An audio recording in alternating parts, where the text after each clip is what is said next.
What's going on, everybody? It's Connor from T-sportline. Today we're going to be installing our LED reverse light on our Tesla Cybertruck. This light is great for adding that additional reverse light capabilities to your truck when you're backing out of your driveway. Let's get into the install. Tools needed for this install are going to be a Phillips head screwdriver and a flathead screwdriver, a 90-degree pick, as well as a cutting tool, and some zip ties will be needed. It is optional to drill a hole to route your wire, but not necessary. For those going that route, a 5/16 inch drill bit and a drill will be needed. Your kit contents will include one Morimoto boost bar and one 7-pin trailer adapter. The first thing we're going to do is remove our hitch cover. You can see I've already gone ahead and removed this off of our truck. It's going to be 3 plastic quarter-turn bolts all the way at the bottom. You're going to take a flathead screwdriver and turn those 90 degrees clockwise, and your whole cover panel will just fall right off of the hitch. With our plate out of the way, you can see this casting mark right here at the top. This is going to be the point we're going to poke our hole through if we are doing a drilled install. Otherwise, we are just going to route our cable up behind the bumper here and then down behind the hitch and over to our trailer wire. With our hitch cover removed and our license plate off, it's now time to remove our 7-pin connector here. We're going to just remove this from the bracket it is snapped into so that we can put that jumper cable in. So we're going to take our 90-degree pick and I'm just going to put it in the top a little bit, turn it all the way so that our pick angle is pushing straight down, and then we're just going to push up against the bumper a little bit. You should feel it pop out and you should be able to get your fingers back behind the plastic now. Now you're going to take your flathead screwdriver and push up on the metal plate on the bottom. You should hear a little click and your 7-pin connector will start to slide out, maybe hung up a little bit. You may have to take your pick and press the top tab on one side a little bit, and then it should just slide back out. You'll have to give it a little bit of a turn and you'll have it all the way out like this. So you're going to see this tab right here is going to be our electrical plug. So we're going to press that, you'll hear a pop, and you're going to have to pull give a pretty good tug, and your 7-pin receiver will come out. We're going to set this to the side while we go grab the adapter that came with your kit. So now I've got the 7-pin adapter from our kit, and you can see we have a little bit of a tail here. We don't need this piece, so we're just going to pop that off and toss it to the side. Now we're going to take the long end of our connector. We're going to plug that into the car side harness until we hear a click.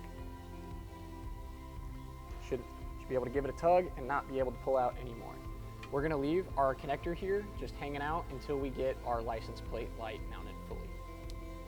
Now it's time to route the wiring for our boost bar.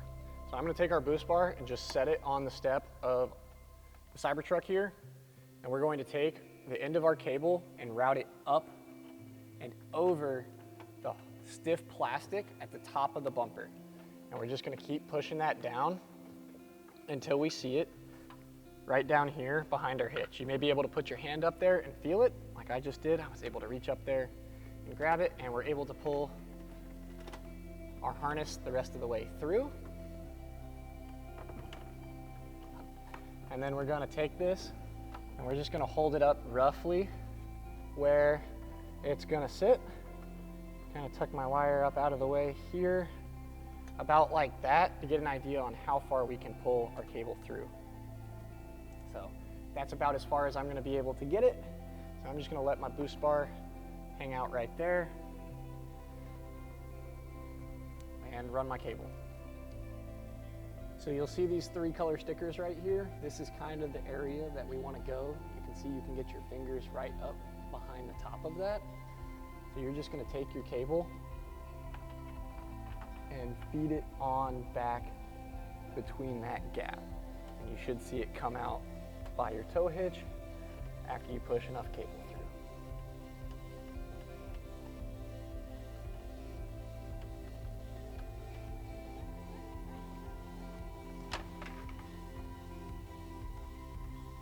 Just like that, we've come back around. Next thing we need to do is poke our hole. So we're going to go through our little casting mark right here. You can see I have already gone ahead and poked my hole because we've had this kit installed once before on our car. The drill bit you are going to need is a 5/16 inch drill bit to allow for clearance of the connector. But you're just going to take your drill, put her there, drill through. You may feel a second panel. Once you get through, you're also going to need to go through that panel as well, just like that. And then we can feed our cable through. Now with our hole drilled, we can go ahead and push our cable on through. We're just going to push through until we reach up and feel it on the other side. We're just going to feed our cable length up and through. And we do want to leave a little bit of tail here, just like that. With all of our cable length run and a little bit of excess here, we're going to take our grommet and we're just going to push this up in place of that hole we drilled, just like that. And we can go grab our license plate. All right, so I've got our license plate, and then we're going to take our boost bar. We're just going to hold it up kind of in place of where we want it to be. And it's going to go over top of our license plate. I'm just going to hold my plate in place with one hand and get one of my self-tappers up top started.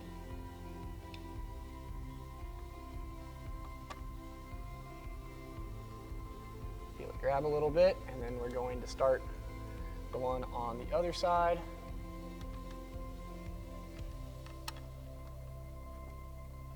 And get those tightened down fully.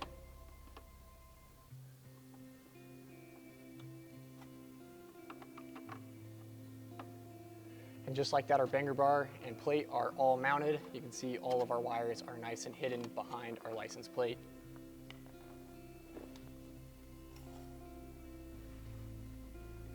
Now with our boost bar all mounted up, we can take our excess and pull through from the back side of the connector here and plug into our 7-pin harness. Just like that. And we can take some of those zip ties we set aside earlier and tie up all of our excess. I recommend just zipping it right up to that extension of the harness right there. With our cable length zipped up, we'll just clip the tail off, and we can push our cable length back through the connector housing. So I've got our 7-pin receiver here, and we're just going to take this and plug it on in to that extension harness we just installed and push all the way back in. So we hear 2 good snaps. And just like that, our install is complete.